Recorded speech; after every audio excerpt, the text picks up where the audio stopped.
Well, hello, everybody.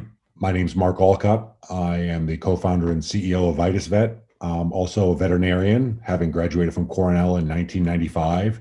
And I am super excited to be with you all here today.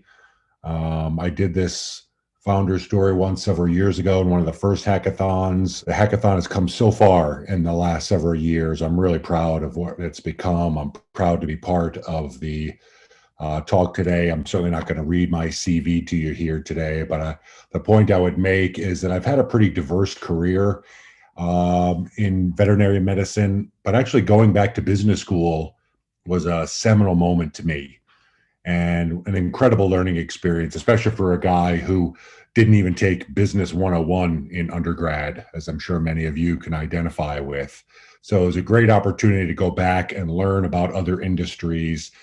And VitusVet, my company, actually grew out of a business school project. And it was in business school that I realized that many of the ways that we are communicating with our clients and with our colleagues were dangerously out of date and creating these information silos, if you will. Right. So if you think of this as a client and maybe this is a general practitioner, an emergency practice specialist, however you want to look at this, there's a fundamental problem in the industry where we have not kept up with technology from a consumer communication standpoint. And that's something that we wanted to address with VitusVet to make it easier for people to do business with you. And it was a rude awakening for me to see just how far consumer communication preferences had changed. And we used to think that, the average veterinarian is 10 years behind the times when it comes to technology. And I didn't think that was cute anymore. I thought it was an opportunity for our profession to improve. I thought it was also a threat if we didn't. And it was a reminder that the most expensive 6 words in business are, we've always done it this way. So I challenge colleagues, both young and old, to always be looking at their practice, whether it's a individual practice, an academic practice, corporate practice. Always look at this from the client interactions from the client standpoint. I think we're in a transition right now between an industry that's largely been doctor focused to one that truly is client focused. And I'm really excited to be part of that. So there's a big opportunity here. There's still a lot of practices that are highly reliant on the telephone, fax, and postcards, and it's 2021. And especially what we've seen with COVID is a realization that reliance on the telephone is creating a major friction point, a major drag, not only for your clients, but also for your team members as well, where it's just really tough to do business with many veterinary practices. When I saw this at a presentation that Bracky did a couple of years ago at VMX, couldn't agree more, right? How do you make it as easy as possible to do business with you? So that's how our software company got started, as a suite of tools to allow veterinary practices to communicate with their clients. We do postcards, but we also do texting and email. We have a great app. And we've also built some tools in to make it easier for pet owners to pay for care, to allow veterinary practices to offer flexible payment plans that are really easy to use, to try and, as I said, remove any of these barriers to care. How do we use technology to improve that connection between veterinarians and their clients? And we also think a part of that is making it easier to use modern payment tools, something like text to pay. We've seen become very popular with curbside care that's increasingly been, well, really almost exclusively, depending on the part of the country you're in. Most practices right now are using curbside and will for the foreseeable future. Curbside isn't forever, but I think this is one of those things where being able to innovate when it comes to the checkout procedure, the refill procedure, all of those things are opportunities for practices to, again, drive friction out of the process. And our mission statement at VitusVet is to promote transparency and develop digital products that deliver real value to veterinary practices and pet parents, and that ultimately improve the well-being of all pets. That's really important to us. It's not about technology.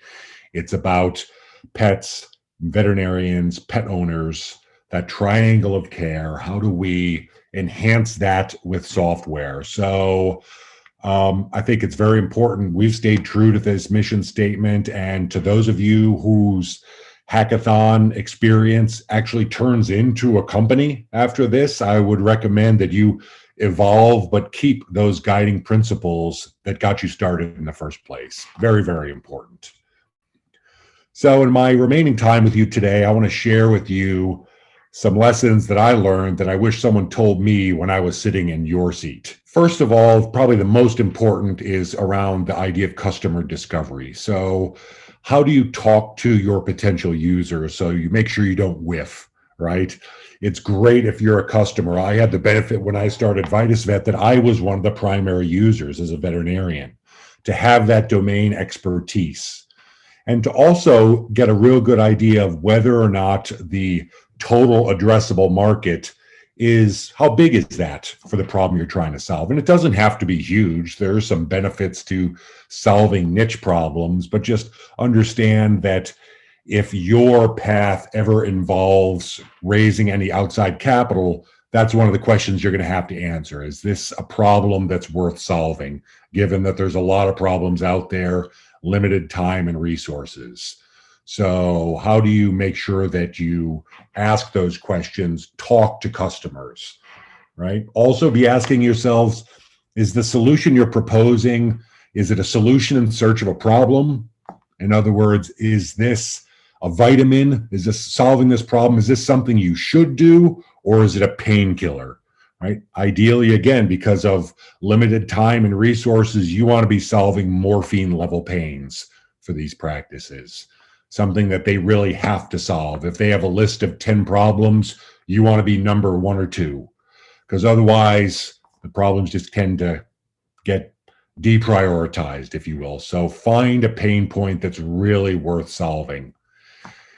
Also, I would counsel you to beware of surveys. There's tremendous value in actually talking to your ultimate customer.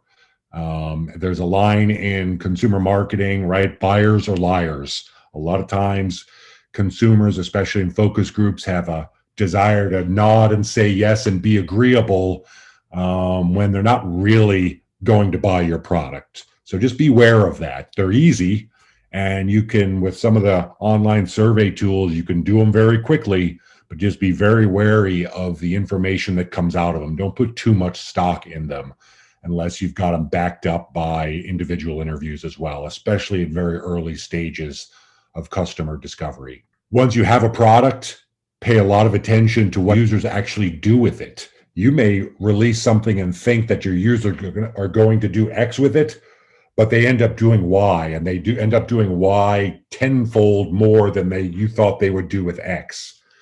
That's good. Pour more resources into what the users are actually doing. And a good example from our industry is if you have a practice app and only 1% of your clients have ever downloaded it, you don't have a practice app. Those are the kind of tough questions that you need to ask yourself, especially when it comes to customer discovery and making sure that your product is making an impact. If it's not, find out why not. Another lesson I learned is it really is all about the team. I was fortunate when I went back to business school to meet my co-founder, Cal Pesh, who was not even a pet owner, but it was a software developer who built over 50 apps at the time. And I really strongly recommend that if you are thinking about taking one of these ideas that you come up with during the hackathon and make it into a company, you really should have a technical co-founder, especially if your product is all around software. It was a great match for me. I knew that I would not be able to get VitusVet off the ground without a technical co-founder. I'm super glad that I did this. And then also you can expand that to identify gaps in your team. One of the first things we did was bring on advisory board members. Jonathan Vassell is now the head of sales at Toast. And Toast is a software company in the restaurant space. That's another thing I would recommend you doing. And one of the great things about the hackathon is the cross-pollination of ideas, where you can learn a lot from them on other verticals. In fact, I think there's probably a lot more you can learn as a veterinary technology company. If your target market is veterinarians and veterinary practices, I think there's a lot more similarities between them and restaurants or golf courses or other small and medium-sized businesses than there are in human healthcare. Because of the differential uptake and use of insurance, human medicine is just so different from veterinary medicine, it's almost not even worth talking about. But you're going to learn a lot from people who sell into other small and medium-sized businesses. So there's a lot you can learn from other verticals. Finally, I'd leave you with this bibliography here. These are some key books. I've read them all multiple times. I highly recommend you reading them. Especially if you're new to technology or new to sort of the way Silicon Valley looks at things. These are some really good books that I strongly recommend to you throughout your course, as not only here at the hackathon, but afterwards in your journey as entrepreneurs, problem solvers, and innovators. And I really thank you for the opportunity of being here with you today. Again, this is my contact information. I'm happy to be a mentor to you. If you have additional questions, reach out to me. And thank you again very, very much for your time and the opportunity to tell you my founder story. Thank you.